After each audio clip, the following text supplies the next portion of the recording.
دین اسلام کا اور قرآن پاک کا یہ 1 2 3 4 1 2 3 سے کیا تعلق ہے؟ ہاں تو یہ رکھتے کیوں گن کے رکھی اس نے؟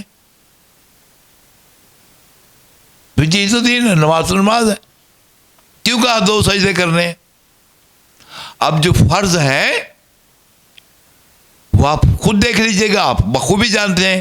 بھیا کو تو سمجھ نہیں کئی باتوں کے آتی، وہ کہتے نہیں جی یہ کیسے ہو گیا، وہ فطر کے در گئے، وہ نفل کے در گئے. وہ فرض جو ہے 2 فجر کے ہیں،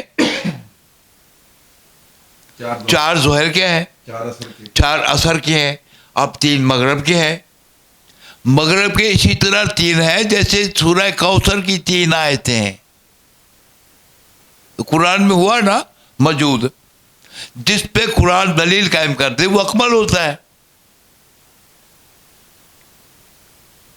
3 مغرب کی ہیں اور 4 عشاء کی ہیں. ان کو جب پلس کرو گے تو 17 بنتی ہیں، اور جب ان کے سجدے پورے کرو گے تو 17 کے سجدے کتنے بنیں گے؟ 34. میں اس دن بھی آپ سے یہ کہہ رہا تھا کہ عشاء کی 17 رکھتے ہیں بابا. بات فرض کی بات، فرض کی وہی بتا رہا ہوں نا. 4 وہ ہے فرض 8. نفلی نمازیں نفل اور ہوتے ہیں، وطر وہ فرض میں نہیں آتے. نہیں وطر نہیں، 2 فرض آگے بھی آتے ہیں. بات سمجھو نا، 2 سنت 2 نفل. اللہ کے بندے تہجد کی نماز نفلی عبادت ہے. پھر اسرار کی بات آ گئی. آقا رحمت کل کے ہیں تو نماز پڑھا کر کے ہیں. آقا رحمت کل 4 فرض 2 سنت 2 نفل. مزہ لینا بات کا. آقا رحمت کل نماز پڑھا کر پھر معراج پر گئے. اب ذات نے کہا میرے محبوب عبادت کم کیا کر، تیرے پاؤں پہ ورم آ جاتے، مجھے اللہ کو برداشت نہیں ہوتے. مالک آدھی سے بھی کم. یہ اپنے حبیب کو کہہ رہا ہے. ذات وہ ساری رات کھڑا ہو جاتا ہے، پھر بھی مجھ سے برداشت نہیں ہوتا. آدھی سے بھی کم. جو آدھی سے کم ہوتی ہے وہ تہجد ہوتی ہے. اب یہ ذات لے کے جا رہی ہے راتوں رات. یہ معراج پہ جانا عبادت ہے. یہ کیا ہے؟ عبادت. تو فقر کی نظر میں تو یہ نماز ہے. اس کا ہر قدم عبادت ہے، اس کی ہر سانس عبادت ہے. بے شک. وہ بیٹھا تو عبادت ہے، وہ چل رہا تو عبادت ہے، کسی کو دیکھ رہا تو عبادت ہے، کسی کو بلا رہا تو عبادت ہے، کسی کو نکال رہا ہے تو یہ عبادت ہے. صلی اللہ علیہ وسلم. ٹھیک ہے. وہ چلتا پھرتا سارا مجسمہ ہی عبادت ہی محمد چل رہا ہے. صلی اللہ علیہ وسلم. ٹھیک ہے. اب اس نے نماز تو پڑھائی ہے مولا نے، اور پڑھائی بھی باجماعت ہے. جبکہ تہجد کی نماز باجماعت نہیں ہوتی. نفلی عبادت باجماعت نہیں ہوتی. جب نفلی باجماعت نہیں ہوتی تو پھر سوچنا چاہیے کہ یہ نماز مولا محمد مصطفیٰ نے پڑھا بھی نبی پیغمبروں رسولوں کو رہے ہیں، اور باجماعت. تو ٹائم کا تو پتہ کرنا چاہیے کہ یہ کون سی نماز ہے. کسی بندے نے کہا جی وہ جب گئے تھے معراج پر نا تو مسجد اقصی میں جاتے ہوئے دوپہر ہو گئی تھی، تو میں جب واپس آئے تو راتوں رات واپس آئے. وہ پھر راتوں رات گئے ہیں، اور جب واپس آئے ہیں تو وہ کنڈی ہل رہی تھی، پانی بھی چل رہا تھا، اور بستر بھی گرم تھا. تو جس کا ذات نے 18,000 سال صرف او ادنا کی منظر ہے، 18,000 سال، تو وہ 50,000 سال کا ایک دن بنتا ہے. یہ 50,000 سال گزر جائے جو ہمارے شب و روز ہے، نوری سالوں کا ایک دن بنتا ہے. یہ 18,000 سال پاک مولا محمد مصطفیٰ صلی اللہ علیہ وآلہ وسلم نے سیر کی ہے. اللہ اکبر.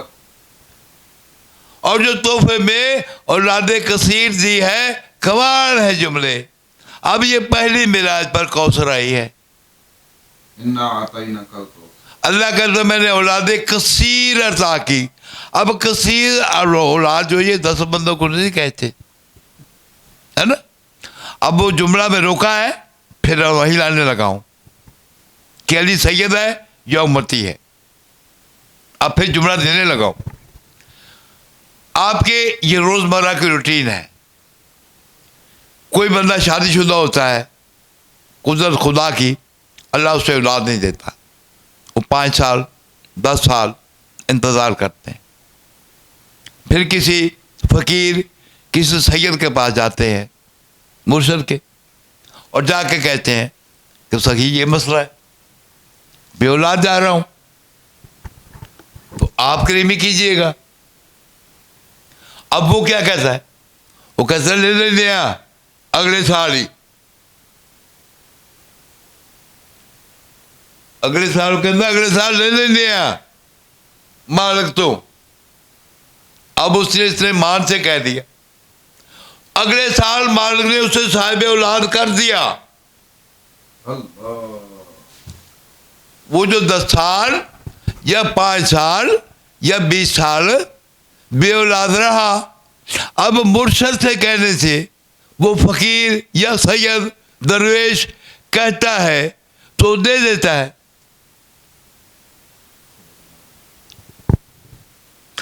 واقعات بھرے پڑے ہیں نا شاہ احمد صبری سرکار کا بھی.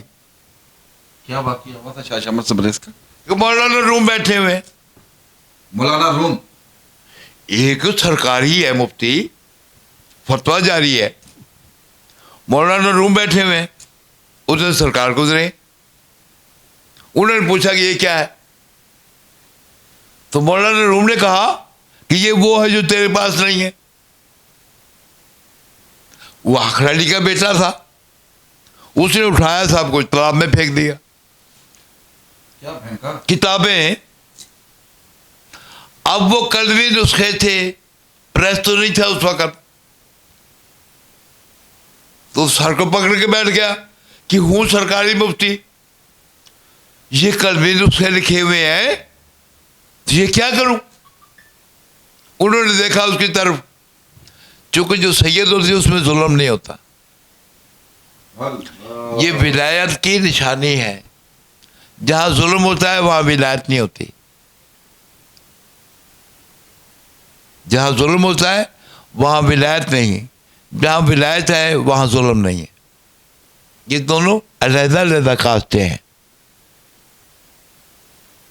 اسی لیے جو ولایت کا تعلق بتایا ہے اس ذات نے قرآن میں مان طہورن سے نسبت دی ہے کہ وہ پاک پانی ہے جو ہم نے نازل کیا, میں نے نہیں کہا, اس نے. کتابیں پھینک دی پانی. ہاں, اس میں تعلق کیا ہے, مان طہورن کہا سورہ فرقان کے اندر کہ وہ پاک پانی ہے, وہ نجس ہوتا ہی نہیں. جو کہ حدیث کتاب میں آپ نے پڑھا ہے کہ انما یرید اللہ لیذھب عنکم الرجس اہل البیت ویطہرکم تطہیرا. یہ تو سارے پڑھتے ہو حدیث کتاب میں کہ حصار رکھا ہوا ان کے گرد, یہ نجس ہوتے ہی نہیں. تو یہی تو قرآن بتا رہا ہے کہ وہ مان طہورن ہے, وہ پانی نجس ہوتا ہی نہیں. اب ہم جیسے بندے جو اس کا وہاں تک اپروچ نہیں رکھتے, ہے نا, یہ بھی تو لکھا ہے, کسی نے کہا دکھا سیدھا رہا, کوئی کہتا چلا سیدھا رہا راستے پہ, اور کسی نے کہا قائم رکھ.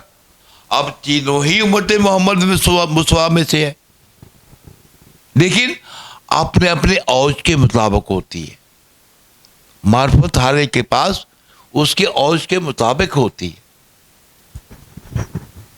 مالک جتنا ظرف رکھتا ہے اتنا اتنا نواز دیتا ہے. ٹھیک ہے.